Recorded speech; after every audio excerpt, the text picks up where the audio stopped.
नमस्कार और स्वागत है इस खास चर्चा में। आज हम इतिहास के पन्नों में दर्ज एक ऐसी कहानी की गहराइयों में उतर रहे हैं जो आज भी लोगों को चौंकाती है, दुखी करती है और सोचने पे मजबूर करती है। आरएमएस टाइटैनिक की कहानी। हमारे पास देखिए इस घटना का एक संक्षिप्त सा ब्यौरा है। ऐसा समझ लीजिए जैसे किसी छोटी वीडियो प्रस्तुति के लिए जो मुख्य बातें होती हैं वो हों। तो हमारी कोशिश ये रहेगी कि इस सीमित जानकारी के आधार पर ही टाइटैनिक की कहानी के सबसे अहम पहलुओं को समझें और देखें कि ये क्यों आज भी इतनी मायने रखती हैं। तो चलिए सीधे चलते हैं अप्रैल 1912 में। आरएमएस टाइटैनिक यानी रॉयल मेल शिप टाइटैनिक उस जमाने में डाक ले जाने का अनुबंध भी था इन जहाजों के पास। हाँ। इसे उस वक्त का दुनिया का सबसे बड़ा और सबसे आलीशान जहाज कहा जा रहा था। ये अपनी पहली और दुखद रूप से कहूं तो आखिरी यात्रा पर निकला था इंग्लैंड के साउथहैम्पटन से न्यूयॉर्क शहर के लिए। सोचिए उस समय की हवा में कितना उत्साह और उम्मीदें होंगी। जैसा कि ये संक्षिप्त जानकारी हमें बताती है, इस जहाज पर 2200 से ज्यादा लोग सवार थे, यात्री भी और चालक दल के सदस्य भी। और एक बात जो टाइटैनिक के साथ हमेशा जुड़ी रहती है और जिस पर इस जानकारी में भी जोर है, वो थी इसकी छवि। इसे डूब नहीं सकने वाला जहाज माना जाता था, अनसिंकेबल। ये शब्द ही अपने आप में कितना वजन रखता है ना। इस ब्यौरे में प्रथम श्रेणी की शानो शौकत और तीसरी श्रेणी की साधारण थोड़ी भीड़-भाड़ वाली स्थितियों का भी जिक्र है, जो उस दौर के समाज की तस्वीर भी दिखाता है। पर ये न डूबने वाला तमगा, ये आया कहाँ से? ये सिर्फ मार्केटिंग थी या इसके पीछे कोई ठोस वजह भी थी उस समय के हिसाब से? ये सवाल बहुत दिलचस्प है और इसका जवाब सिर्फ इंजीनियरिंग में नहीं है, बल्कि उस समय की पूरी सोच में छिपा है।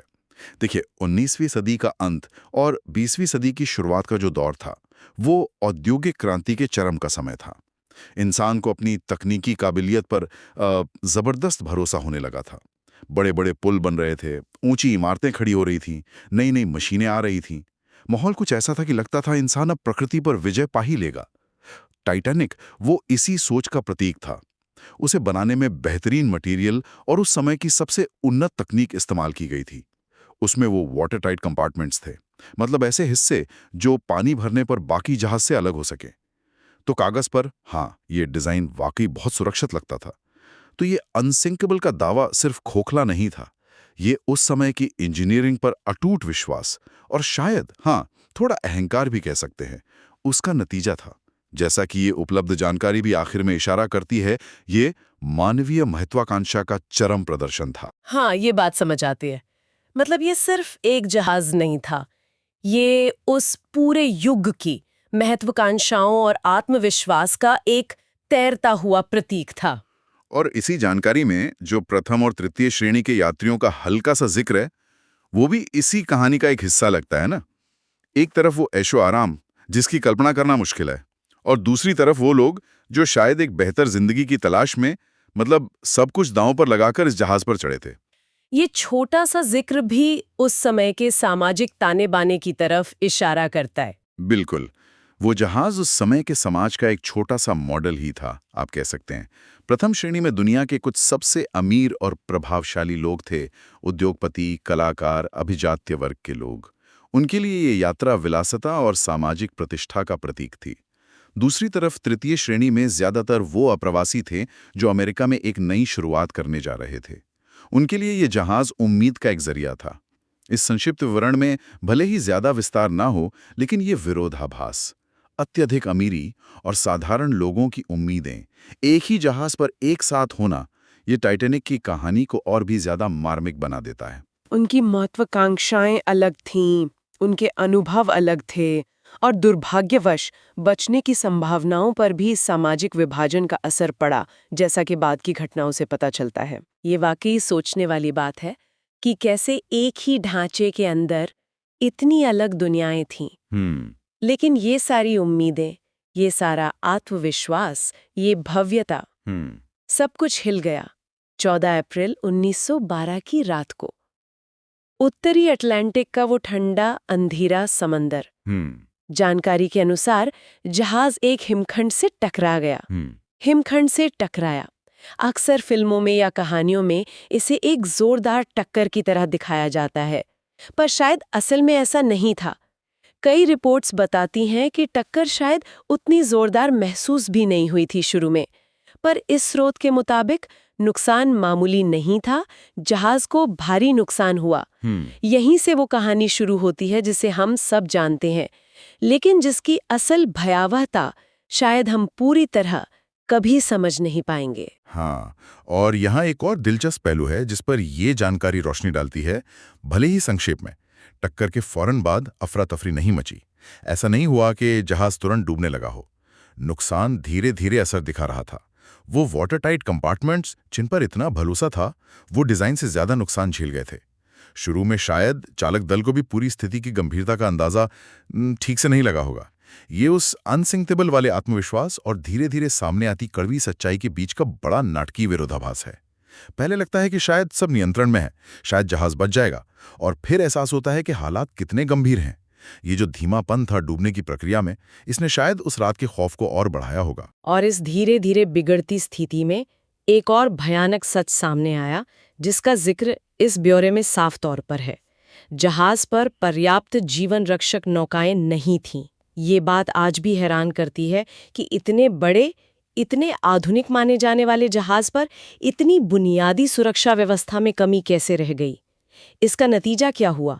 जैसा ये स्रोत बताता है, अराजकता फैल गई।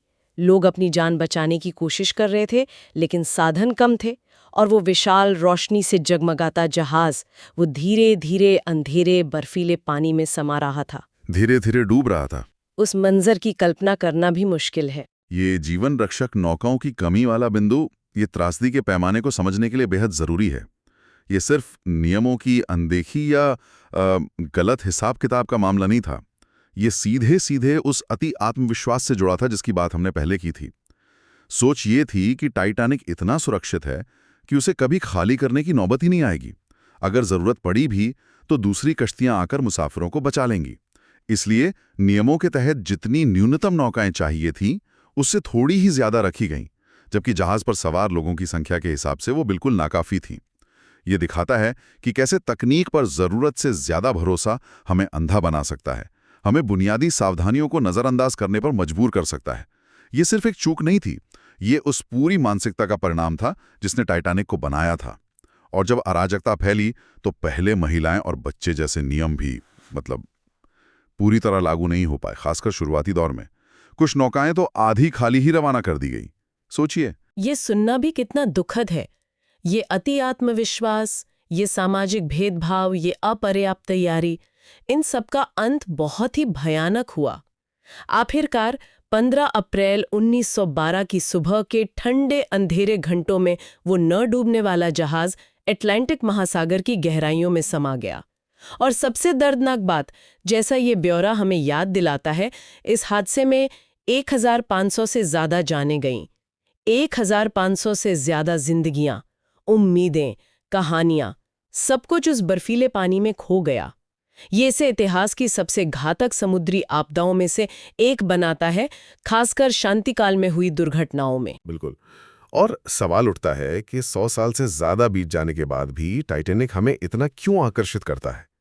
क्यों ये सिर्फ एक डूबा हुआ जहाज नहीं बल्कि एक सांस्कृतिक प्रतीक बन गया है? जैसा कि ये स्रोत सामग्री भी अंत में कहती है, ये मानवीय महत्वाकांक्षा, त्रासदी और स्मरण का प्रतीक है। महत्वाकांक्षा उस विशाल जहाज को बनाने की, प्रकृति पर विजय पाने की, त्रासदी उस भयानक रात की, उन खोई हुई जिंदगियों की, और स्मरण उन लोगों को याद रखने की और उस घटना से सबक सीखने की। आज भी समुद्र की तलहटी में पड़ा उसका मलबा, जिसकी तस्वीरें हम देखते हैं, वो उसी कहानी को बयां करता है। यह हमें याद दिलाता है कि हमारी बनाई हुई चीजें कितनी भी शानदार क्यों ना हो, वो प्रकृति की ताकत और मानवीय भूलों के सामने कमजोर साबित हो सकती हैं। यह हमें तकनीक की सीमाओं और हमारे फैसलों के परिणामों के बारे में सोचने पर मजबूर करता है। हाँ, और इस दुर्घटना ने समुद्री सुरक्षा नियमों पर बहुत गहरा असर डाला। ये भी तो एक पहलू है। इसके बाद ही इंटरनेशनल आइस पेट्रोल का गठन हुआ। जहाज़ों पर पर्याप्त जीवन रक्षक नौकाएं रखना अनिवार्य किया गया और रेडियो संचार को 24 घंटे चालू रखने के नियम बने। तो एक तरह से इस भयानक त्रासदी से कुछ महत्वपूर्ण सबक भी सीखे गए, जिनकी कीमत बहुत बड़ी चुकानी पड़ी। निश्चित रूप से हर बड़ी आपदा हमें कुछ सिखाती है, और टाइटैनिक के सबक बहुत कड़वे थे लेकिन जरूरी थे। ये सिर्फ तकनीकी सबक नहीं थे बल्कि मानवीय भी थे। ये हमें अति आत्मविश्वास के खतरों के बारे में बताते हैं, तैयारी के महत्व के बारे में और संकट के समय मानवीय व्यवहार की जटिलताओं के बारे में बताते हैं। टाइटैनिक की कहानी सिर्फ लोहे और स्टील के डूबने की कहानी नहीं है, ये इंसानी फितरत की कहानी भी है। हमारी ऊंची उड़ान भरने की चाहत, हमारी गलतियां करने की प्रवृत्ति और मुश्किल हालात में हमारे साहस और कमजोरी दोनों की कहानी। तो इस सारी बातचीत का सार क्या निकलता है? इस संक्षिप्त स्रोत सामग्री के जरिए भी हमने टाइटैनिक की कहानी के कई अहम पड़ावों को छुआ। एक ऐसी शुरुआत जो भव्यता और आत्मविश्वास से भरी थी, एक ऐसी दुर्घटना जो अचानक आई और सब कुछ बदल गई, इंसानी जानों का भयानक नुकसान जो हमें आज भी सिहरा देता है, और एक ऐसी विरासत जो हमें लगातार याद दिलाती है और सोचने पर मजबूर करती है। उस जहाज के बनने से लेकर उसके दुखद अंत तक की ये यात्रा संक्षेप में ही सही इस ब्यौरे में झलकती है। हाँ, और शायद श्रोताओं की सोचने के लिए एक बात छोड़ी जा सकती है। हमने बात की कि कैसे जहाज की न डूबने वाली छवि और उसकी भव्यता पर शुरू में बहुत जोर था। इस स्रोत ने प्रथम और तृतीय श्रेणी के यात्रियों का जिक्र तो किया, पर जाहिर है ज्यादा तफसील नहीं दी। क्या उन यात्रियों की कहानियां जिन्होंने उस रात का अनुभव किया और जो बच निकले, खासकर अलग अलग सामाजिक तबकों से आने वाले लोग, उनकी नज़र से देखी गई घटना, क्या वो इस ऐतिहासिक हादसे की हमारी समझ को सिर्फ डूबने के तथ्यों और आंकड़ों से आगे ले जाकर और गहरा नहीं बना सकती?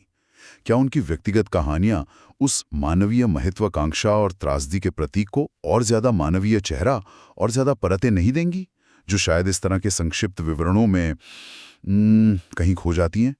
उनकी आवाज़ें शायद हमें इस कहानी के उन पहलुओं से रूबरू कराएं जिन पर अक्सर कम ध्यान जाता है।